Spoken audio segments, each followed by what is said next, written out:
Le multidictionnaire de la langue française définit un mot comme suit: groupe de lettres formant une ou plusieurs syllabes et exprimant une idée.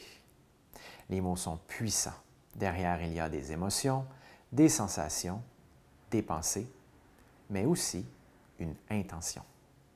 Dans ce même ouvrage, il est écrit de la préhension à la page 1289, action de prendre, de saisir un objet.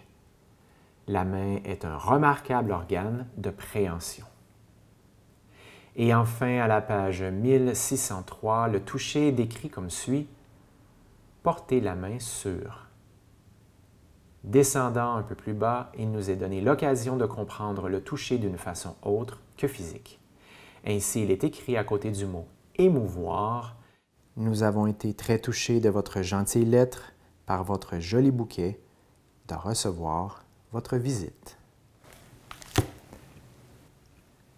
Les mots sont porteurs de sens. Les mains nous instruisent sur ce qui nous entoure en explorant l'existence à travers le toucher. L'un dans l'autre, ils sont de puissants vecteurs de changement. Les mains.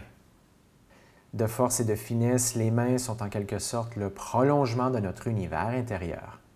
Elles sont l'une des portes sur notre humanité. La peau étant ce premier répondant qui, d'un geste assuré ou parfois maladroit, lie le corps au cerveau sur l'autoroute sensorielle de l'information.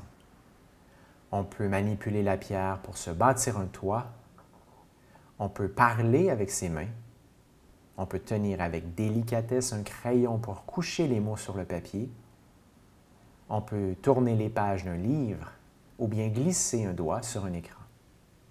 On peut d'un geste amical ou amoureux accueillir l'autre dans ses bras ou le serrer avec affection. On peut utiliser un couteau nous permettant de cuisiner et de nous nourrir. On peut corriger le geste technique avec un client à l'entraînement. On peut aider une personne à se détendre lors d'un travail en thérapie manuelle. Cette incroyable ingénierie biomécanique que sont les mains nous permet d'entrer en relation avec la réalité physique. C'est une vision du monde tactile sur le mode proprioceptif. Que ce soit à la maison, au travail, dans nos loisirs, nos transports, ou bien en entraînement, les mains sont bien plus que l'une des portions distales de nos membres supérieurs. Elles ont la capacité de nous offrir autonomie et compétence dans cette existence aux innombrables opportunités d'action et aux inévitables défis. Ancrage, pied, corps, esprit. La force intégrative, c'est la somme de nos parties formant un tout interconnecté dans notre corporalité. Du centre aux extrêmes, les mains et les pieds passant par le corps-esprit nous offrent la possibilité de nous mouvoir, mais aussi de nous émouvoir. Par le toucher, nous avons la capacité de prendre la vie à bras-le-corps.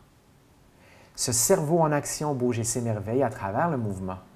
Par un geste volontaire, vous et moi avançons dans notre unicité sur la voie de l'existence dans cet océan de conscience collective.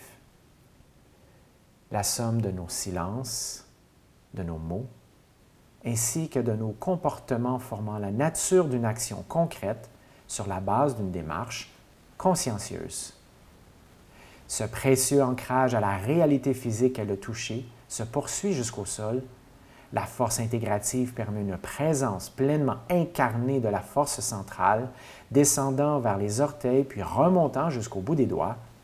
C'est la vision dite de corps-esprit pour une cognition en mouvement.